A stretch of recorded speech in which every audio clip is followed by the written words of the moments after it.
حضرت یوسف علیہ السلام نے خواب دیکھا تھا. نیک لوگوں کے خواب میں کوئی نہ کوئی پیغام ہوتا ہے. مستقبل کے کچھ اشارے خواب کے اندر اللہ کی ذات دے دیتی ہے. امام ابن سیرین رحمۃ اللہ تعالیٰ علیہ کی کتاب الرؤیا مل جائے گی مارکیٹ سے خرید کے نا اپنے گھر کے اندر رکھیں اور کسی کو بتائیں خواب یا نہ بتائیں خود دیکھ لیا کریں کہ آگے کچھ ہونے والا ہے. اشارے اللہ تعالیٰ بندے کو ضرور دیتا ہے. اس سے ایک سبق یہ ملتا ہے. دوسرا اس کے اندر ایک سبق یہ ہے کہ اچھا خواب جو آپ دیکھتے ہیں نا کبھی بھی حسد کرنے والے لوگوں کے سامنے اسے بیان نہ کریں. جب انہوں نے دیکھا نا کہ انی رأیت احد عشر کوکبا والشمس والقمر رأیتهم لی ساجدین کے 11 ستارے اور سورج اور چاند مجھے سجدہ کر رہے ہیں، تو حضرت یعقوب علیہ السلام جو اللہ کے نبی تھے، ان کے والد تھے، وہ سمجھ گئے کہ یہ بہت بڑا خواب ہے اور اس کے اندر بہت بڑے اشارے ہیں. تو انہوں نے پہلی وصیت اور نصیحت اپنے بیٹے کو کیا کی تھی؟ قال یا بنی لا تقصص، یہ قصہ یہ خواب کبھی بھی اپنے بھائیوں کو نہ بتانا.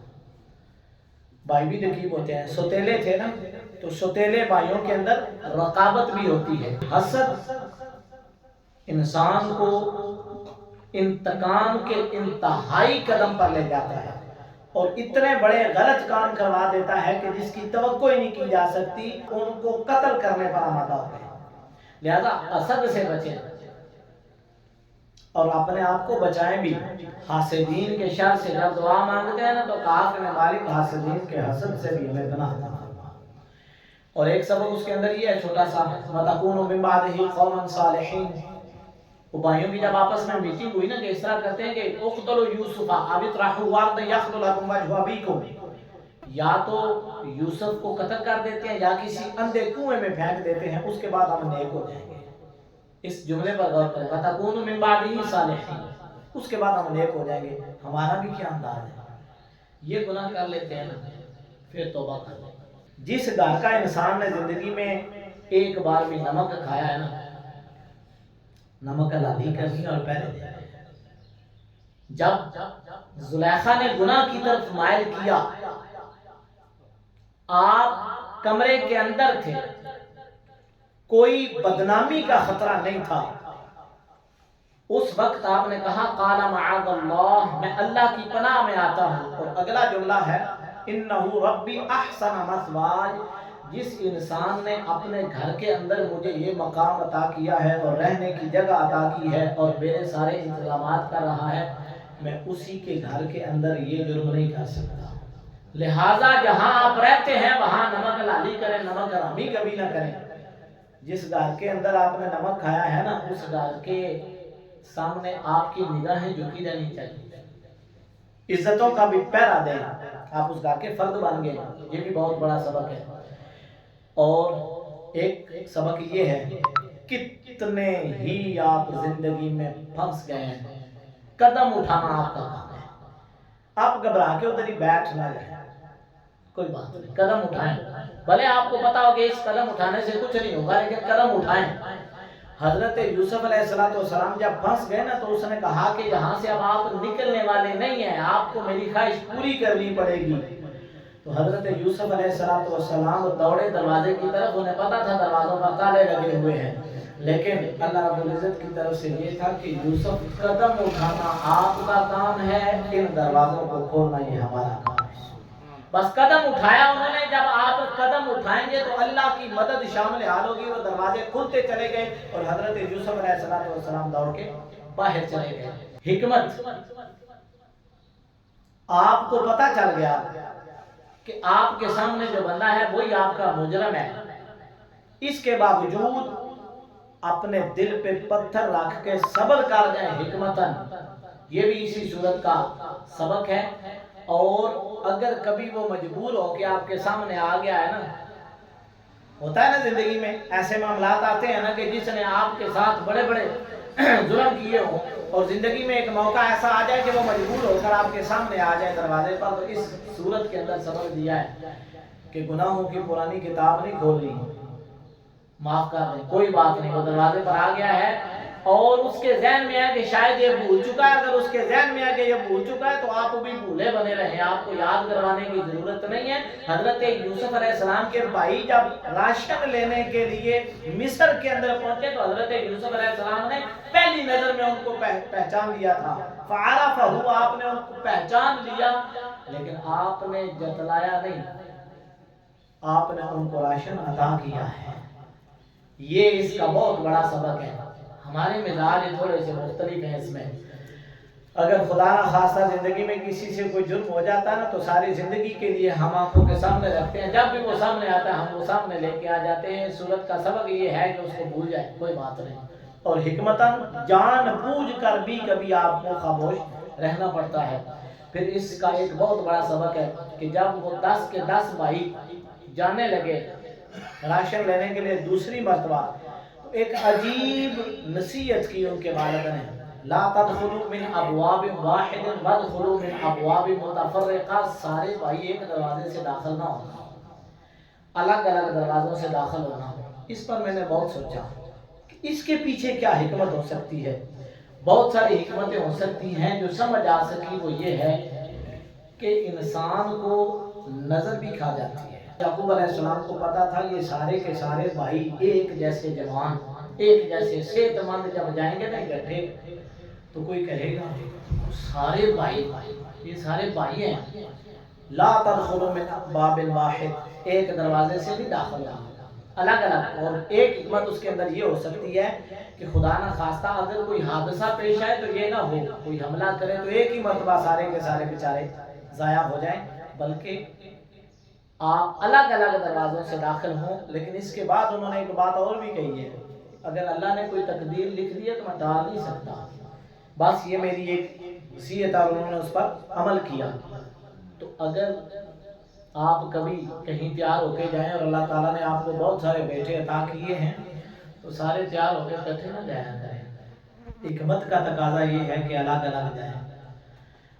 اور شاید ہماری آرمی کا بھی اصول ہے اور شاید اور بھی ملکوں کی آرمی کا یہ اصول ہے کہ وہ ایک سے زائد جرنیل جو ہے وہ ایک گاڑی یا ایک جہاز پہ سفر نہیں کرنے دیتے، تاکہ ایک ہی دفعہ سرمایہ ضائع نہ ہو جائے۔ ایک ہی گاڑی میں بیٹھ کے جب آپ اپنی دنیا کی ساری دولت کو لے جائیں گے نا تو خدا نہ خواستہ کوئی بڑا حادثہ بھی پیش آ سکتا ہے، اس میں یہ بھی حکمت ہے۔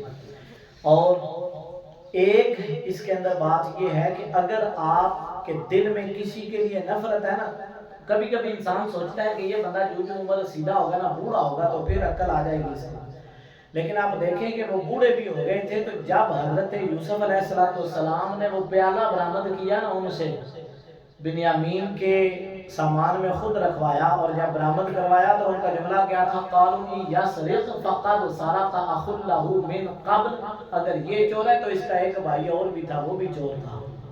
یعنی وہ جو حسد کی آگ ہے نا، وہ نفرت کی آگ اس وقت بھی تھی، فَأَسَرَّهَا يُوسُفُ فِي نَفْسِهِ، حضرت یوسف علیہ السلام نے ضبط کیا، انہیں پتا تھا کہ انہوں نے چوری کا الزام میرے اوپر لگایا ہے۔ بوڑھے ہونے کے باوجود ان کے دل کے اندر سے نفرت نہیں گئی۔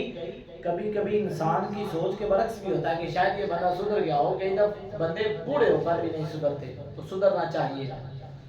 اور سب کچھ پتا ہونے کے باوجود معاف کرنا، یہ بھی اسی صورت کا خلاصہ اور حکمت ہے۔ اور ایک بہت بڑا سبق، زمانے نے پلٹا کھایا تو عجیب و غریب قسم کے حالات ہو گئے۔ اللہ کے نبی کی استعمال شدہ چیزوں کے اندر بھی اللہ نے برکت رکھی ہے، نیک لوگوں کی چیزوں کے اندر برکت ہوتی ہے۔ حضرت یوسف علیہ السلام کو جب وہ بھائی ملے نا، جب وہ معاملہ واضح ہو گیا کہ یہ بھائی ہیں، تو انہوں نے پوچھا ابا جی کا کیا حال ہے، انہوں نے کہا آپ کے غم میں روتے روتے ان کی بینائی چلی گئی۔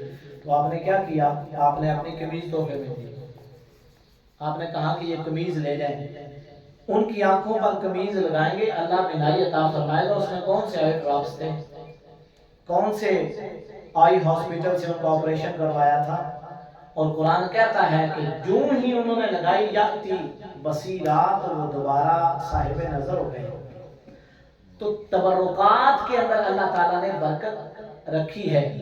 اور آخر میں یہ بھی سنتے چلے جائیں کہ اگر زندگی میں اپنوں نے بہت دکھ دیے، لیکن اللہ تعالیٰ نے آپ کا ہاتھ پکڑا اور آپ کو بلند مقام عطا کر دیا ہے، تو اتنے بڑے منصب پہ جا کے پھر انتقامی ذہن لے کے نہ بیٹھے، بلکہ اپنی اس غریب فیملی کو اپنے ساتھ لے کے آئے۔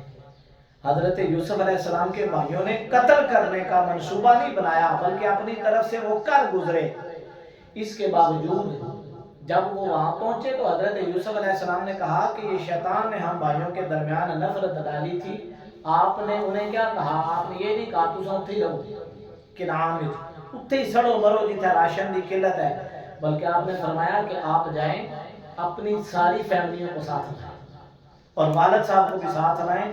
مصر کے اندر میں آپ کو ایک شہر آباد کر کے دوں گا، آپ وہاں پر رہیں۔ اگر آپ کسی بلند مقام پہ چلے جاتے ہیں تو اپنی کمزور فیملی کو ڈیولپ کرنے کا تصور سورہ یوسف کے اندر موجود ہے۔ لازمی نہیں ہے کہ آپ انتقام ہی لیں گے اتنے بڑے مقام پر پہنچ کر، یا باتیں ہی بنائیں گے کہ دیکھیں نا میں کہاں پہنچ گیا اور وہ کہاں کھڑے ہیں۔ آپ کو وہاں پہنچانے والا بھی اللہ ہے اور ان کو وہاں پر رکھنے والا بھی اللہ ہے، لہٰذا آپ اپنا کام کرتے چلے جائیں۔ اور آخری سبق یہ ہے کہ والدین کا ادب اس صورت میں بہت ہے۔